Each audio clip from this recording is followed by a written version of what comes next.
Let's give them something to cheer for now. We just got to stop that little inside trap. You know, the option didn't hurt us much.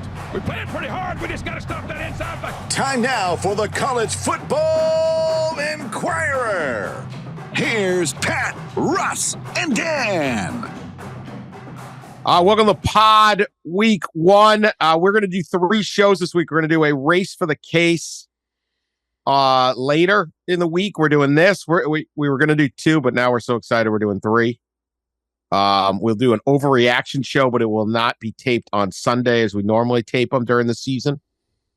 They usually will come out some point Sunday, sometimes earlier in the day, sometimes late. Definitely be there for you Monday morning every time as we overreact. This time we're going to push that back a day because the big game of the week is LSU, Florida State on Sunday night. And then we will shift to 3 shows a week. Adjust your lives accordingly. Clear the decks, people. Season is here. So that's a little bit of what we're up to. Continue to subscribe and send us nice reviews. Please tell all your friends about us. Go to a game this weekend. You're watching games at a bar. You're going over some friend's house. Find us a listener, please. Find us a listener. We need them. We like doing the podcast. Everybody find one listener. Find a friend. Those listeners will find 5 listeners, and each one of those will find 10 listeners. It's like, yeah. There you go. Wow, pyramid scheme. Pyramid scheme. Tell a friend to tell a friend, except the damn thing's free. We're not Ponzi scheming you. We're not Miami Hurricane boosters here. August is a record month anyway, right? We're already booming, but let's keep booming more. We're even for regular seasons now. Even for regular seasons. But we can't talk about football, Pat, because Nick Saban won't release a depth chart. This is the funniest. I'm just so excited for week 1. The big controversy in college football right now is that Nick Saban won't say who's on his team. Does it mean his team stinks? Does it mean he doesn't have a QB? Does it mean that they're so good? Does he have some sneaky genius going on here? Saban, no depth chart for the media. Those awful folks down there at the Tuscaloosa News trying to find out who the linebacker rotation will be. No info. What do you think? I mean, it's like Saban's actually late to the party here, the paranoia party of not releasing a depth chart. A lot of people don't do that. He's always done it.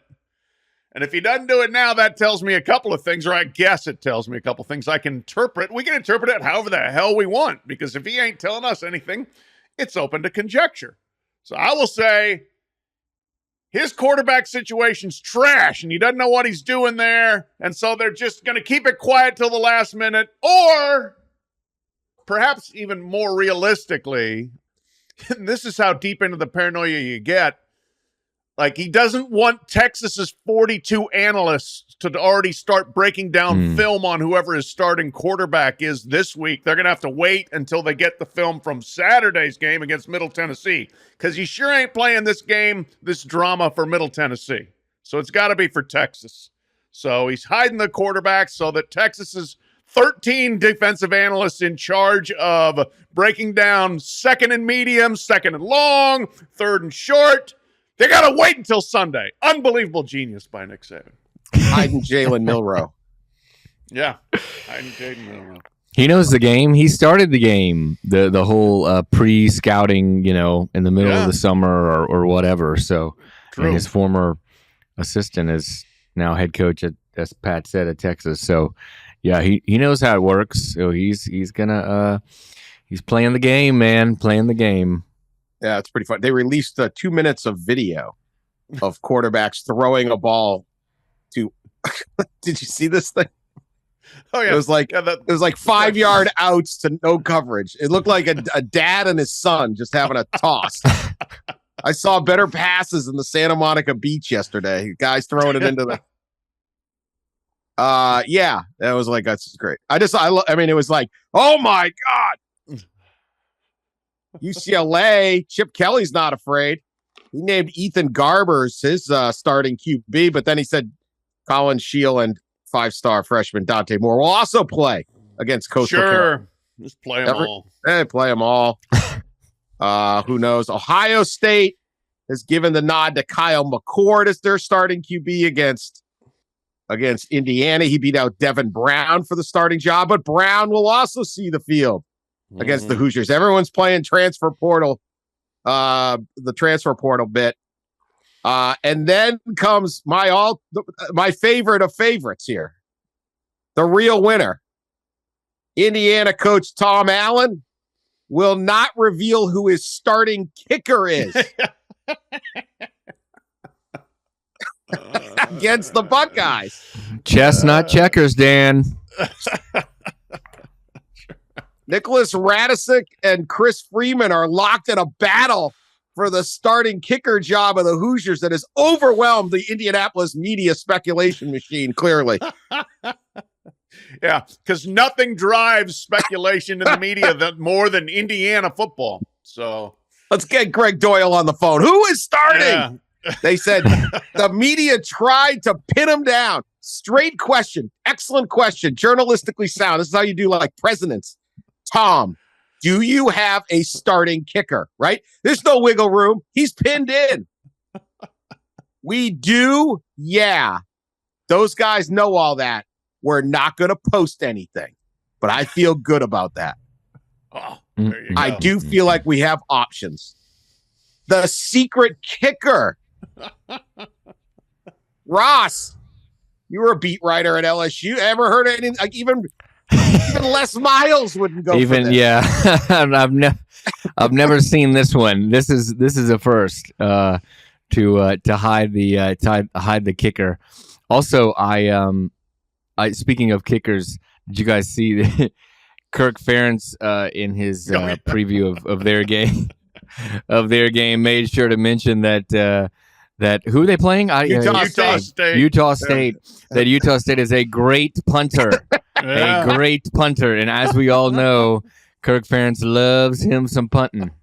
You just know Kirk Ferentz spent weeks this summer at his lake house. Maybe he went to that lake instead of getting trashed out on the lake with all the other Hawkeyes on their swarm beer. Yeah, Lake Okoboji. He sat in a darkened room at his lake house and watched this guy kick at Utah State. Well, damn it! Look at that kid kick the ball. Why didn't we recruit him?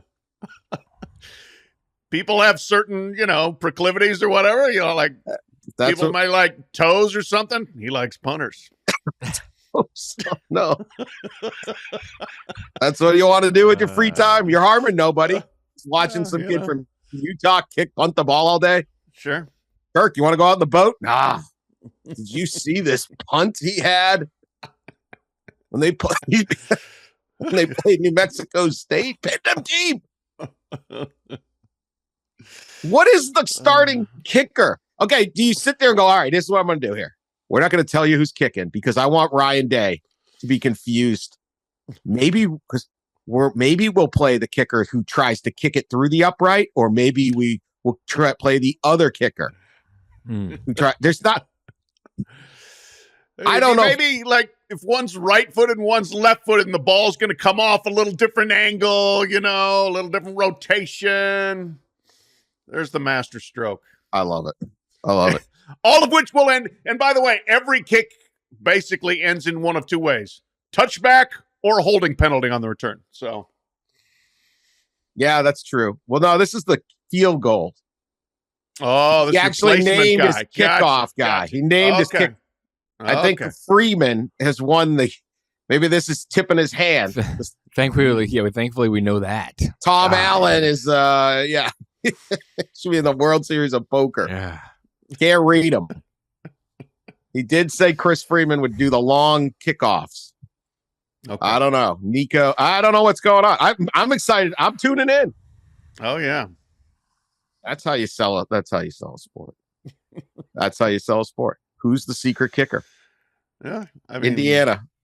They need something. They got to have something. Come down to the game Saturday. They struggle to get people out of the tailgates and into the stadium at Indiana. So if this will do it, by golly, drama over who your place kicker is. Yeah. Yeah, I can see. We don't know who the kicker is. We got to get to the game as quick as possible. Watch warm up, see what the pecking order Martha. is. Put away the chicken salad. Yeah. Let's go. We got to get in there. Hoosier fan boards are spinning. Spinning, I tell you. All right. A guy who does know how to promote things, Coach Prime. Now, he has been a huge top. We did not shy away from covering him when he was at HBCU, Jackson State. But now he's in the Power 5, if that still exists. He makes his long-awaited debut for the Colorado Buffaloes, heads back to Dallas-Fort Worth, the Metroplex, where he has a house, big ranch. I think Rossi wrote about that, and obviously started at the Cowboys. They play at TCU. It's the big noon game on Saturday. Ross, your thoughts after spending a little time or talking a little bit to Coach Prime about what we should reasonably expect now that the actual, he did a good job hyping. He did a good job with his social media. He did a good job turning the entire roster over, running dudes out, running dudes in. But what's going to happen Saturday after talking to Coach Prime? Well, in typical fashion, right? He's bursting with confidence, like he often is, and he didn't go like position by position with me, but he hit the high notes and kind of just vaguely threw out superlatives for each group. His linemen are nasty.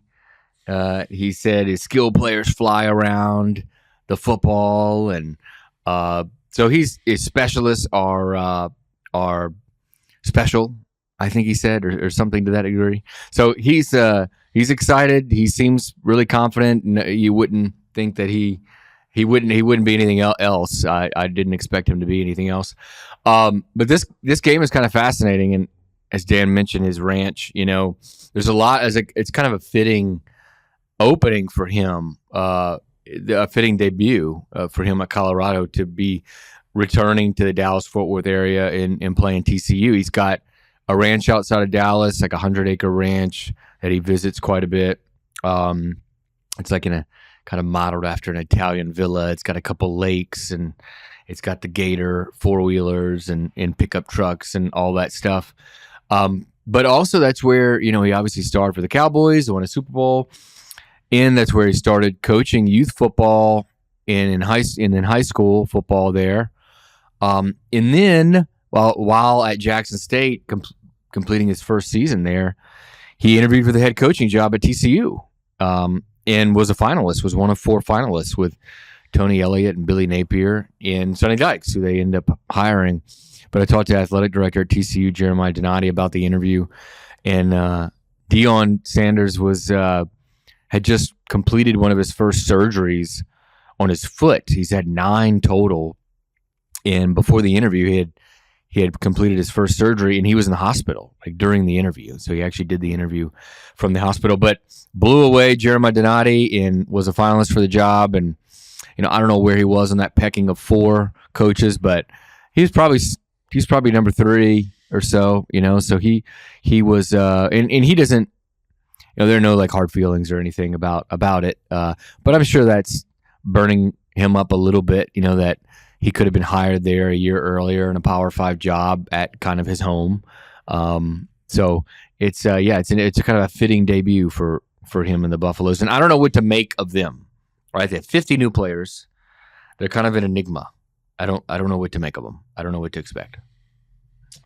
Yeah, I mean, that's the curiosity is intense and immense on that team. Like, what on earth will they look like? I don't think anybody really knows. And so big noon, big reveal for Colorado.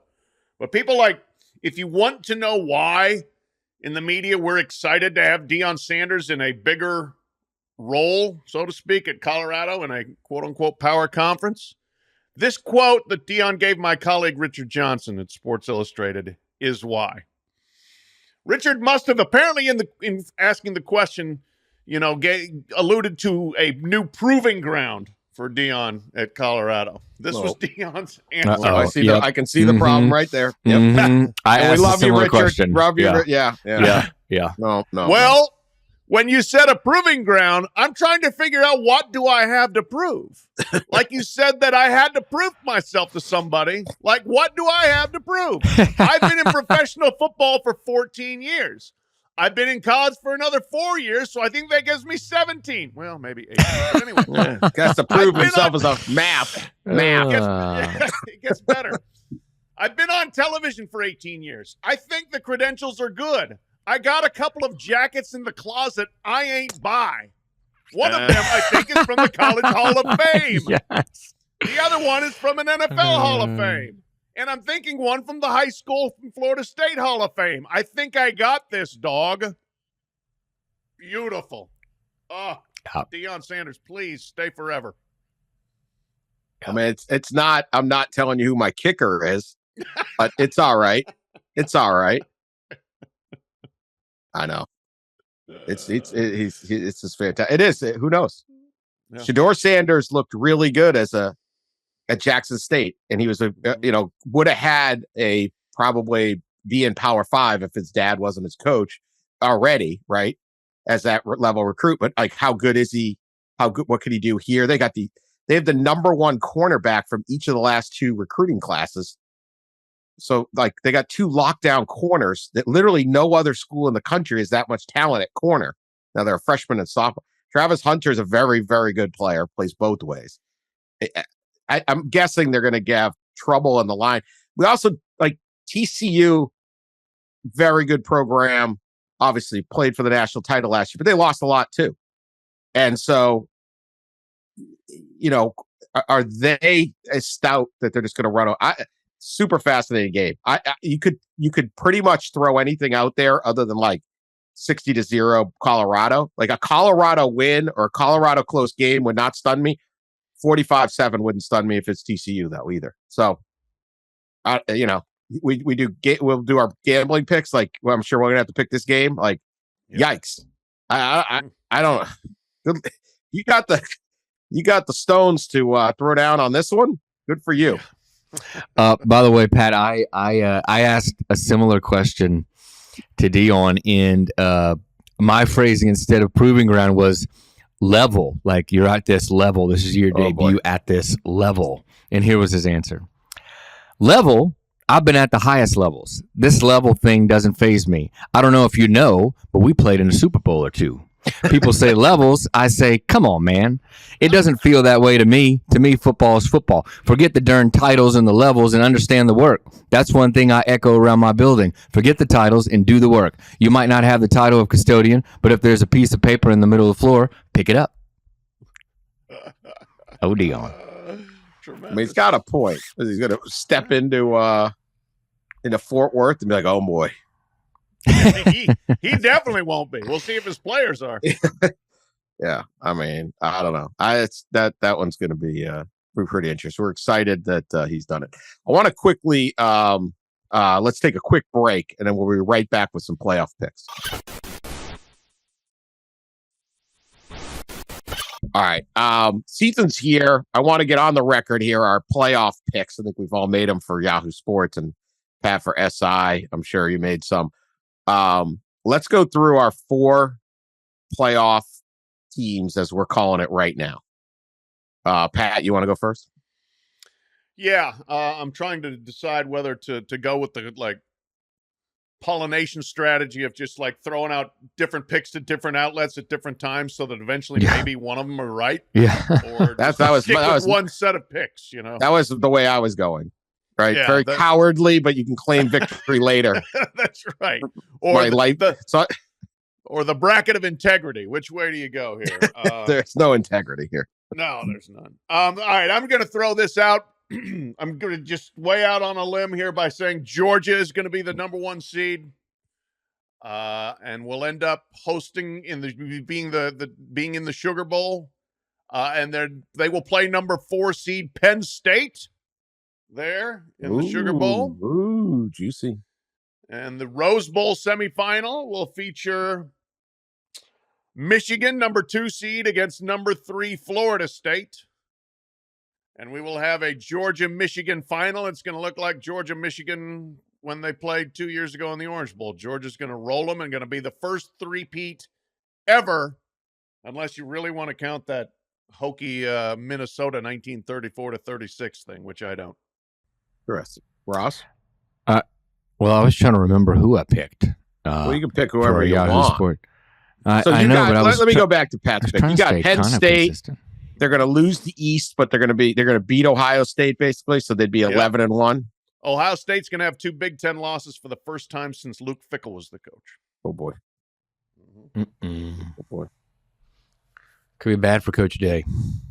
Yeah, that would not be good for Coach Day. So Georgia, I've got as the number 1 seed. Got USC, Michigan, and Ohio State. So I've got Michigan and Ohio State both making it in some way, which we almost saw happen, actually, right, last year. We've seen happen before in the SEC. So I've got Georgia, USC, Michigan, Ohio State. Georgia would play Ohio State because I've got Michigan winning the Big Ten. So Ohio State gets in without winning the conference. Georgia, Ohio State play, USC, Michigan play, and then Georgia wins, and they would play Michigan. I think I have Georgia, Michigan in the championship game with Michigan winning it all. So there you go, Wolverines. All right. Jim Harbaugh, the first coach to win while sitting out a third of the season or a fourth of the season. Yeah, I picked this whole thing before all that came down. But I'll still keep it. I have Texas winning the Big 12, by the way, and Florida State winning the ACC, but them not getting into the playoff. So the big thing to me is this season is about, can you do it 3 times in a row? And Georgia, can you win 3 in a row? And the reason it hasn't been done is because there's luck involved. There's I don't know. There's so many factors that go into winning the national, especially now. At the same time, can Michigan beat Ohio State 3 times in a row? Right. So you have like this dueling thing of these 2 teams trying. These are the 2 kind of separate things. I just think Georgia's going to make this playoff regardless because of the schedule. It's a favorable schedule. Tennessee Martin, Ball State. They get South Carolina at home. UAB. They're at Auburn, Kentucky at home, at Vandy, Florida in the cocktail party, Missouri visits, Mississippi visits. What do they got? Like 10 home games. They have to go to Tennessee on November 18th, and then they get Georgia Tech at the end. Like I don't see how they don't win the East, and they're in the SEC title game.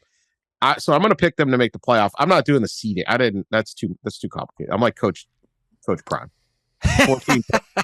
14 plus 4 equals 17. I don't know. Maybe I don't know what they'd be.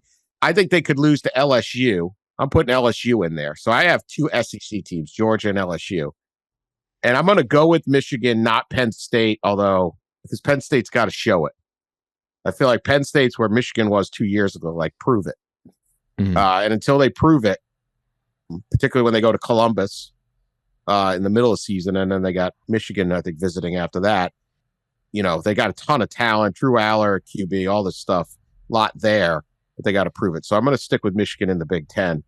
And in my final pick, I don't know. I liked USC, but now I'm soured on them. I like Utah, but I don't know if they can skate through the Pac-12. The amazing fact that the Pac-12 is going to be too good this year and get too many people watching, and then will disintegrate immediately. We don't know whether Cam Rising's going to play, right, in the opener. And that's Florida visit and all that. What do you do with that? So I'm going to go with Kansas State. Ooh. Winning the Big 12. Okay. And getting in that route. And I think Florida State has got a chance, but I think I'm picking them to lose to LSU. I don't know. Those are my 4. Juice it up. Not just because I want some of that Coach Tang beer from Manhattan Brewing Company. No, I actually do not send me the beer. I think the purple make it. I think they win the Big 12. I like the purple. I picked the purple to win the Big 12 as well. Chris Kleeman's a super solid coach, and their quarterback, Will Howard's very good. Can you replace Deuce Vaughn? We'll see. I mean, they A lot of guys back though. Yeah, no, I mean, I like them. I really do. And they beat TCU in that title game. Yes, they did. Yeah. They have to go to Texas. And they have a Missouri game, but I mean, it's there for them. I like K-State, so I'm going to go that. And I think Texas, I don't think Texas can pull it totally together there. So those are my four. Speaking of Texas, Houston coach Dana Holgorsen, the mullet, was on a radio show. He's on his radio show, and he was asked whether the departure of Texas A&M. I mean, that was in 2011, but the Texas and Texas A&M, I guess really should be Texas and Oklahoma, but whatever. Texas and Texas A&M made the Big 12 less desirable, and Holgorsen did not take kindly to it. He said those two schools had been blocking UH from the Big 12 for nearly 3 decades because they wanted to recruit Houston. There was fear of the Cougs. He said, screw them. They can go wherever they want. They don't want us, and we don't want them. Like it. I tell you what, between that and Brett Yormark at the Red Raider Club, whoa, this is going to be a pissing match supreme all season aimed at Texas and Oklahoma. Quite a swan song for to head out for Texas. Chris Del Conte gave an interview with local media. I forgot who it was. It may have been like Orange Bloods or something a few days ago, and I think he gave him the quote something like, we have to embrace the hate or something. And that was before all this came down. And so, yeah, he nailed it. They're gonna be getting quite a bit of hate, and they always got hate at Texas, obviously. But on your last go around, when your exit could have completely collapsed the conference in a way, you're going to get a lot of hate. So this should be a fun season to monitor when it comes to that. Yeah, looking forward to all this. Briefly, we're waiting still. We're taping this on Wednesday morning. We're still waiting for the ACC to eventually vote. They delayed their vote due to the shooting at the University of North Carolina this week. Any updates on Cal, Stanford, SMU? Do you feel momentum is still there, that they're all getting in or out? We're going to have another pod tomorrow, or we'll tape another one Thursday. Maybe something gets done. Our thoughts are with North Carolina's community going through that terrifying event and sad event. But Ross, anything latest on ACC expansion?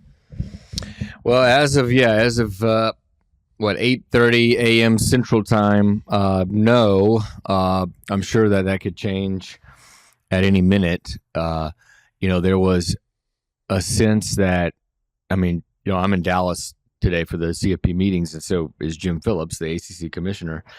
So he's pretty bogged down today here. So I wouldn't think that we would have any kind of meeting today. I guess it could be Wednesday night after he's done at CFP meetings.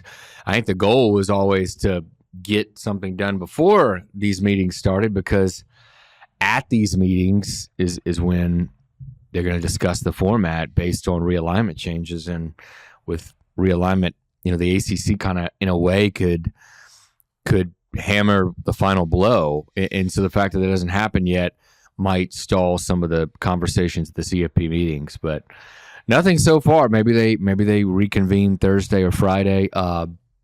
It still seems like it's a kind of a murky, fluid situation with the votes. Seems to be going back and forth, and with this situation is now going on a month basically, and it's been really difficult. And it reminds me of the whole Big 12, Pac-12 expansion thing that lasted a year. It just keeps going back and forth, and parsing through exactly what's going on and piecing through accurate information has been somewhat difficult. That's for sure. The indications that I got on, I'm trying to piece together my days now, whether it was Monday or Tuesday, whenever the meeting was going to happen, I think it was Monday night, was that the expectation was that these schools were going to be approved and they were going to get in. Whether that somehow was fickle enough that has changed in these 2 days, I don't know. But take nothing for granted in this situation. And here's the excruciating thing. Like, if you're Cal, Stanford, and SMU, but especially Cal and Stanford, and you've kind of been holding off Oregon State, Washington State, and any other potential options, waiting for this to happen. Now you're like, oh my gosh, okay, well, we got to wait a little longer. And here's the thing. The opening weekend is the big stage for the ACC, right? They play Thursday, Friday, Saturday, Sunday, and Monday.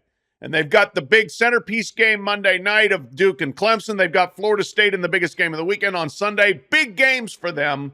And Jim Phillips last year, made a point of trying to go to as many of these as he could. If he wants to try to hopscotch around and go to these games and be part of the scene. And if you are a university president hosting one of these games or playing a big one, at a neutral site, you want to be there. You want to be pressing the flesh with the alums and the donors. It's like, this is a very busy 4 or 5 days for the ACC.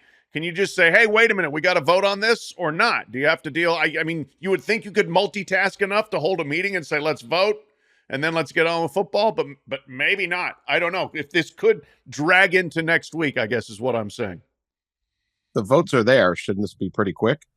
Should be. Right. If the votes are there, you would think that they could just call a Zoom, and get this over with in 10 minutes. That's why part of me thinks while the votes may have been there or might be there, that they plan a pretty long discussion maybe about this. So I don't know. It's like I said, it seems like a murky kind of issue. And then I think in the ACC, just like in any league, you have kind of like cliques of teams that sort of stick together. I think North Carolina and NC State are kind of like a package deal there with their own state and politically. And then Clemson and Florida State have probably been the most vocal publicly and privately about the situation in the ACC and about trying to get out of the situation and get more money. So there's maybe kind of a clique too of two teams that may stay together or vote together. So there's that kind of forming as well. If some of your biggest brands are against this, that certainly sways people. I want to know what the cliques are in this. Now I'm intrigued. Who are the jocks? Who are the nerds? Like, Miami's the clique that's like trying to get someone to vape in the bathroom between class. Right, come on, just take a hit. Boston College and Wake Forest are like studying. They don't want any part of anyone. Syracuse is like the weirdo that doesn't have a lunch table. They're just, how'd they get in? Where's Boeheim? Virginia's driving their dad's BMW to school, but getting like a C+, like a 2.5. Right. They can't even get into Virginia. Virginia is so spoiled they can't get into Virginia. Virginia Tech's like the son of a plumber. Yeah, Virginia Tech driving the pickup, and they're pissed at the BMW that's parked sideways, taking up 2 spots. I think them and NC State should be together. Everybody hates Duke, but they vote him like homecoming king anyway because they're scared of him. Everybody hates Duke. Oh, I hate that girl. But you voted for her homecoming queen. I know. She's pretty. That's what I want to know. What are the cliques? Oh my gosh! just one joint. You don't want to be. Just take an edible. It's only chemistry. The ACC is as Breakfast Club. This is great. Yeah. What are the high school? We can make a high school movie on ACC. Other big ACC news. They've solved their distribution problems and revenue. They're going to. They've entered a deal to show football games in movie theaters. Away market. So if you're Clemson and you're playing at wherever NC State in South Carolina or whatever they deem their market, this outfit called Theater Sports Network and the ACC and ESPN will broadcast the games down at the old Cineplex. You get your big popcorn. Mm-hmm. you get your candy, you get your soda, and you get in there. And they got nice seats now at these theaters, and you can watch some game. I mean, we are getting closer and closer to my gas station TV joke becoming reality. Cheddar News. I mean, it kind of sounds fun, but only if, it's got to be like somebody's basement, though, where you can stand up and yell back and forth. And, they sell beer. They sell alcohol a lot more at those theaters. You sell beer. If you sell beer, then you'll get people there, But you want to watch in a movie theater? I don't know. Can I bring my whole crew and can we just act like we're in somebody's basement? Or should we just sit in somebody's basement instead? Exactly. I don't know. They think this is 75 games to be televised on the big screen. The New Year's 6 bowl games, the college football, can't wait for the New Year's 6 game, like going to the theater for that. I don't know. I mean, if you're the theaters are still having trouble getting people to come back, right? So I guess this makes sense for them to, hey, come watch the football game. Ross, did William Christopher, that boy Sweeney, did he see the Barbie movie? Do you think he went to Barbie? Does he have? I'm trying to think. Does he have daughters? He doesn't have young daughters, right? Aren't they grown? Wife maybe went did he go to Barbie? I can't imagine. Which ACC coach was most likely to go to Barbie? Dave Clawson. Dave Clawson. Yes. Wait for it, Dave Clawson. Barbie fan. I think that's kind of more his wheelhouse. I have a hard time seeing. I do not think Dabo went to. What about Oppenheimer? Maybe Oppenheimer, something like that. Clawson went to see that one too. Clawson went to all of them. Yeah. I did see Mac Brown going. Sally and I went date night. Sally and I went watch a quality movie. A lot of pink. All right, I was totally wrong. Yeah, Dabo doesn't even have a daughter. I thought he had one daughter and like 3 sons. He just has 3 sons. Yeah. So no, definitely not. Definitely not. Did not go see Barbie. Yeah. Although that would have been pretty funny if Dabo were caught at a movie theater with his 3 sons watching Barbie. I feel like if he was at the Barbie, there would have been someone would have taken a picture. Oh, for sure. No doubt about it. The movie the Boston College fans are going to, Cries and Whispers by Ingmar Bergman. That's what most of their home games are like anyway. Man, we're really throwing it on the ACC this. I mean, here they are adding new teams and all of that. Yeah. When they finally do it, we can give them some credit or whatever we want to give them. Yeah, if you just did it, we would have spent our time talking about that instead of this. Yeah. Get on with it. Jim Phillips, come on. Story, we already talked a little. Everything goes back to Iowa on this podcast. This week begins the exciting Brian Ferentz contract saga at Iowa.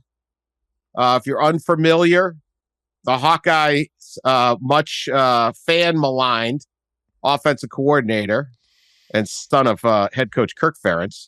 The team last year ranked 130th out of 131 FBS teams in total offense last year and 123rd in scoring offense. They average 17.7 points a game. Their motto is punting is winning. It's been a struggle. The year before, they ranked 99th in offense scoring and 121st in total offense. So the Hawkeyes put their foot down and said Brian Ferentz's rolling 2-year contract as the offense coordinator is no longer there. He now has a 1-year deal, and the only way, and he took a pay cut, and the only way he would get a bonus and it would continue under the current terms of the deal is if the Iowa averages 25 points per game and wins at least 7 games. So if you win 7, you're going to make a bowl. So that means you'd play 13 games. You need 325 total points for the Hawkeyes to score. It does not say offense. I read the terms. It's a very short amendment. So the defense can help him out. Which they did last year significantly. Yeah, it was a big part of this. So we literally have a scoreboard, not since Randy Etzel's incentive ladle UConn deal where he would like, you have more total yards in the second quarter and he'd make $2,000. We had such excitement in a contract, and obviously we plan on monitoring the situation. They play Utah State. 25 points a game for the Hawkeyes. Pat, can he do it? Can Brian Ferentz help orchestrate this?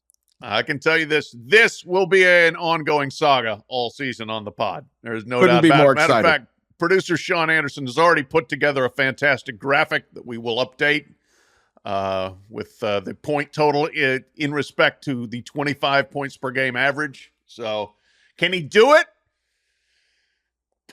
You'd like to think so. I mean, what a lofty goal to average 25. I mean, It was only 17.7 last year. I know. In it was offense. the worst. It was and that's with Cooper DeJean scoring like 3 touchdowns, defensive back, 3 pick sixes, and they had a couple other defensive scores. They had safeties added in.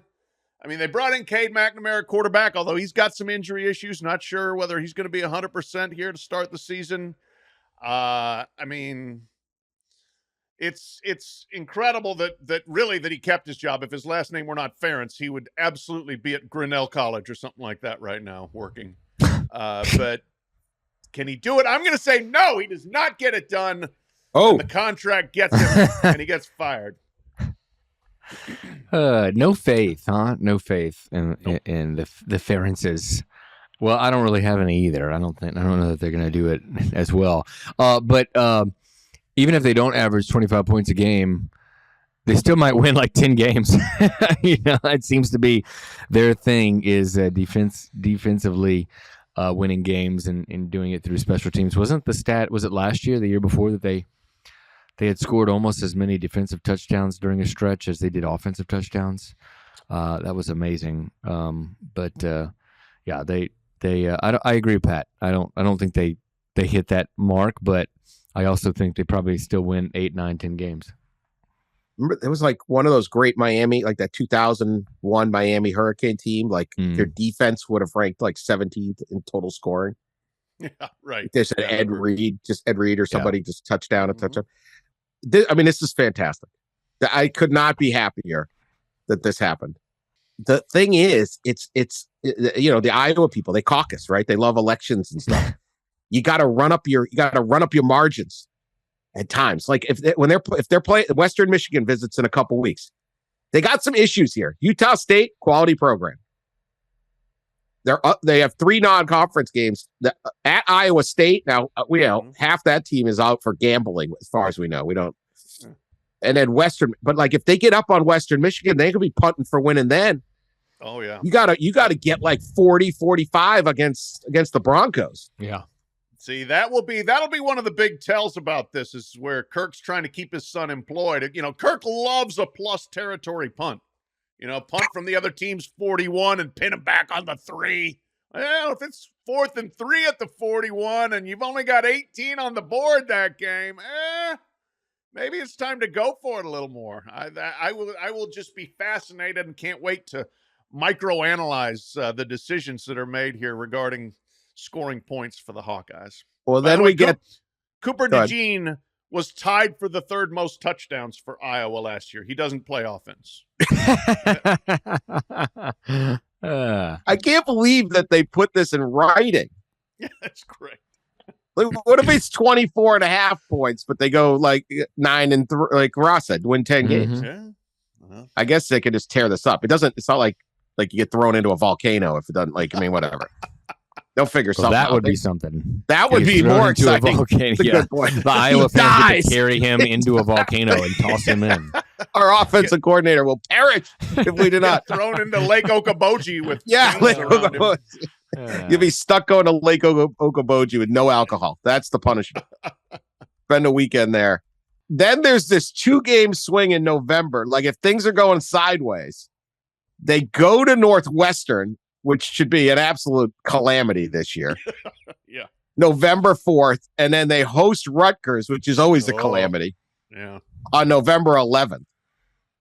And that's might be their time where they're like, we need points, because statistically at that point, they'll know kind of what they need.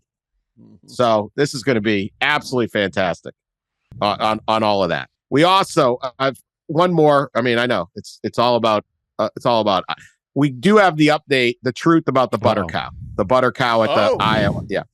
Also, I got some blowback from the Illinois fans of the Illinois State Fair that I'm bashing them for using this wire mesh. So the state fairs out there, they make butter cows, they make butter statues, and I thought the whole statue was made of butter, but in fact they build the statue and then they just cover it in butter. Yeah. And I find this to be a total fraud, and I'm unimpressed with your butter cow. You either stack up those little patties of butter or you don't. And they're talking the butter cow. And so Illinois does it, and then Iowa does it too. The butter cow starts with wood, metal, wire, and steel mesh frame, and then about 600 pounds of low moisture, pure cream Iowa butter. And they do it up. Through the years, they've done a companion. This year they did Caitlin Clark. They also did Kurt Warner and Jack Trice. They've done they have a giant slide there. They did a celebration of they've done Tiger Woods, John Wayne, Elvis Pratt, butter Tiger Woods. Harry Potter got one. Illinois does the same thing with this mesh. Here's my thing, Illinois. Your little Illinois State Fair is not as famous as the Iowa State Fair, even though you're a much bigger state. I think you should go with the real butter cow. Yeah, you got to outdo them now. Come on. Stop complaining to me that I'm making fun of your butter cow. Very simple. And calling it a fraud. Just don't be a fraud. Mm-hmm. We need the all butter cow, period. And then you can make fun of Iowa like everyone else does. That's right. Maybe next year will be Brian Ferentz. Will be the butter Brian Ferentz. I want to know who you're hearing from the Illinois State Fair. Well, just State Fair enthusiasts. I'm not official. Official situation there. It would be kind of fun to have an official beef with the administrators of the State Fair board or whatever. Yeah, it would. Quickly, any other game we haven't discussed? We're going to talk a lot more games this weekend, but any kind of off the radar game that you're excited to see, or player you're excited to see this weekend before we get to some other stories. Yep. I'll start with give me West Virginia, Penn State, and the player I most want to see is Drew Aller, the quarterback at Penn State. If he comes through, I think they are loaded everywhere else. Running backs, excellent. Receivers, good. They always got good tight ends there. Offensive line, they maybe have the best offensive lineman in the country. Defense, they've got some absolute stud playmakers.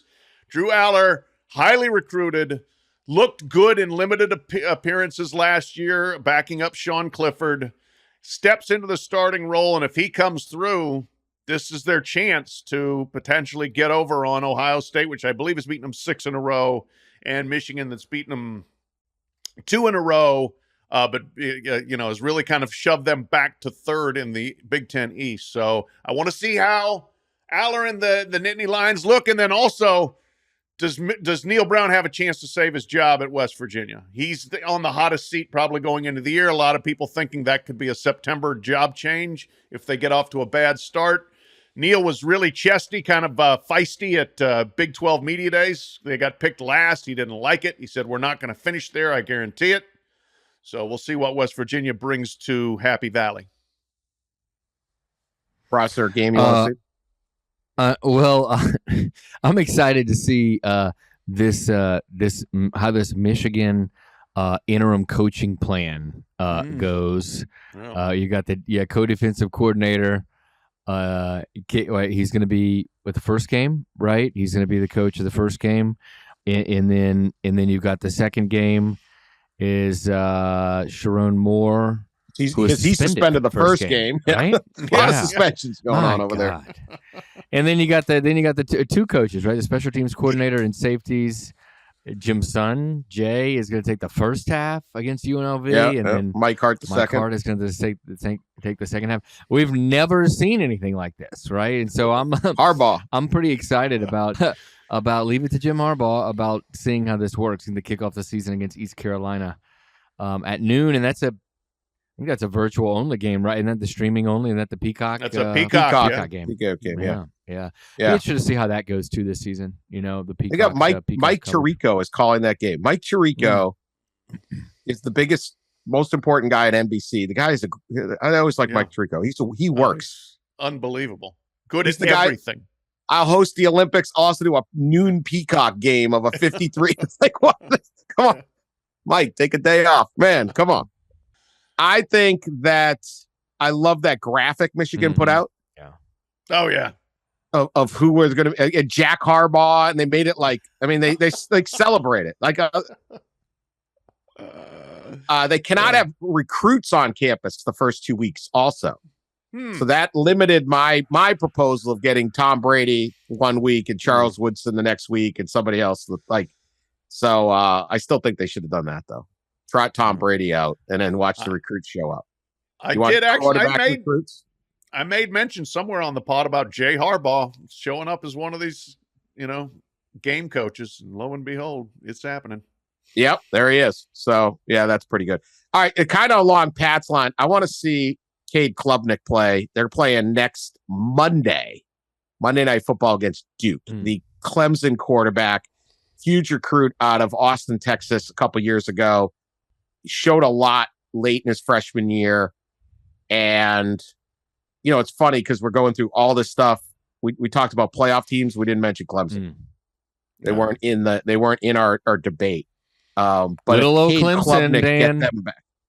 Little old Clemson. Go to the Barbie movie. Little old Clemson getting back to it. This is the guy that could bring him back. I mean, it's still Clemson. So can they bring that pop back that they had under Trevor Lawrence and Deshaun Watson and for so long were so good? This is a very, very talented player. So I'm pretty fired up for that.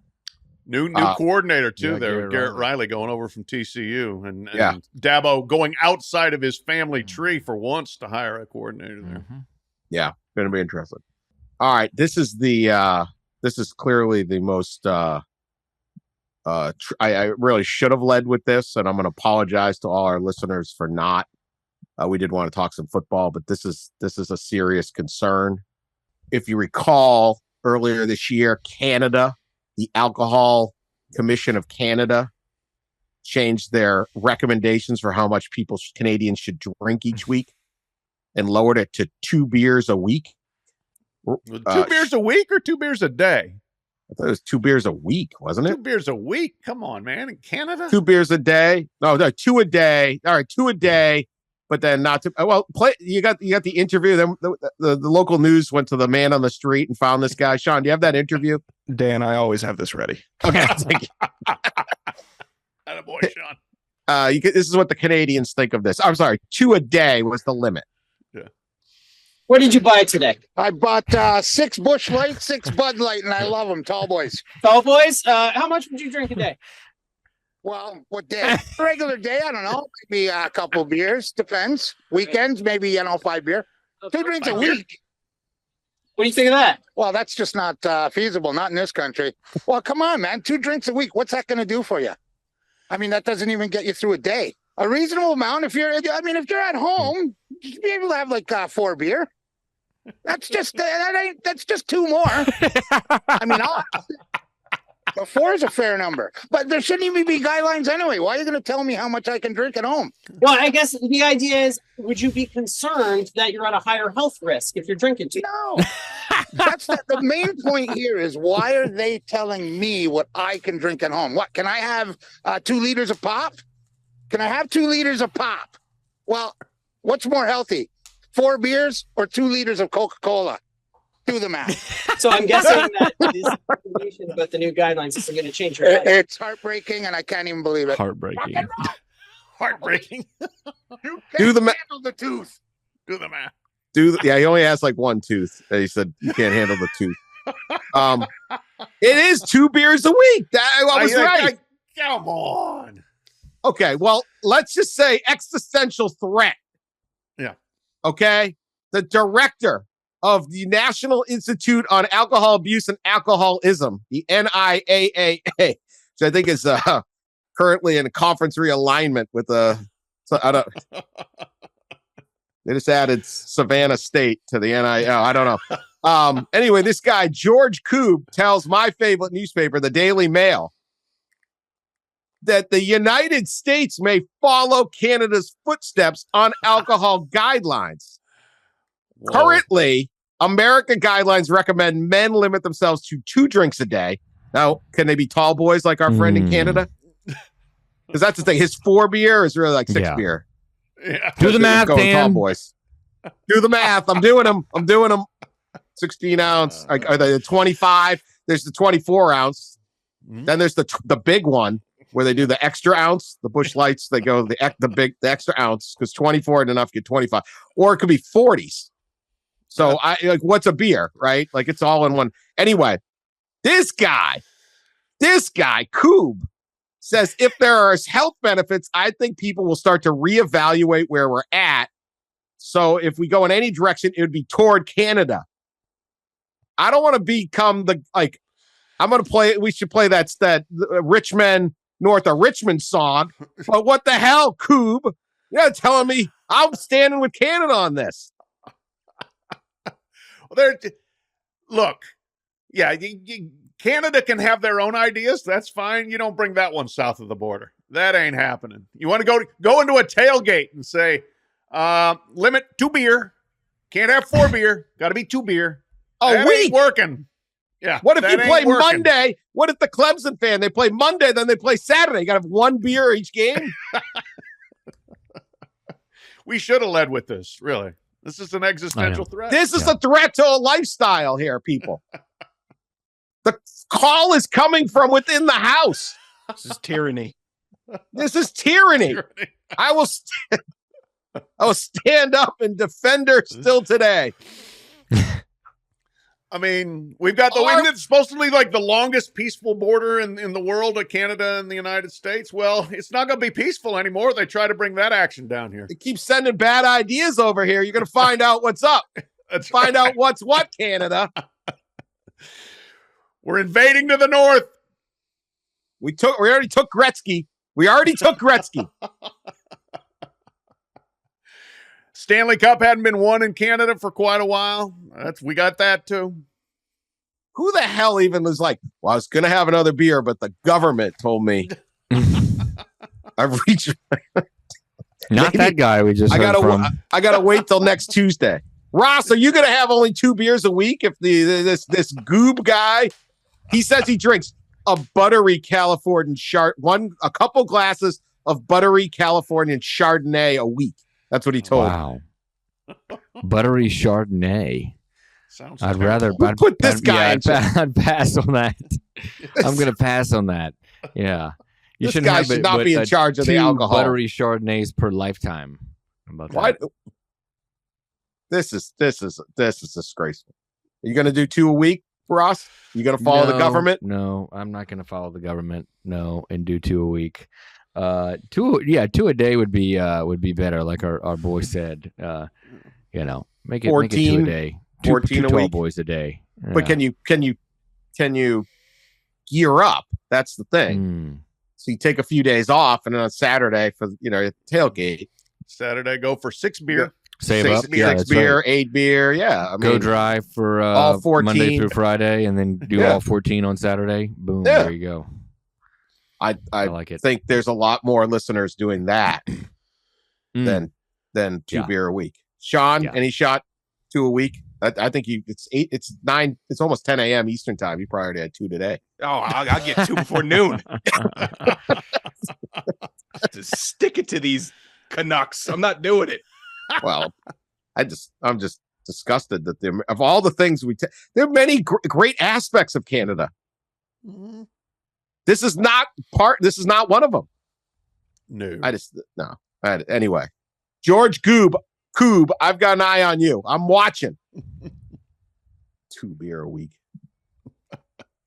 All right. We're going to be back later in the week. We'll have gambling picks, and we'll talk more in depth about some of the big games this week. Everyone's getting excited. It's coming. We're almost there. So continue to subscribe and tell your friends about us, and we will talk to you later.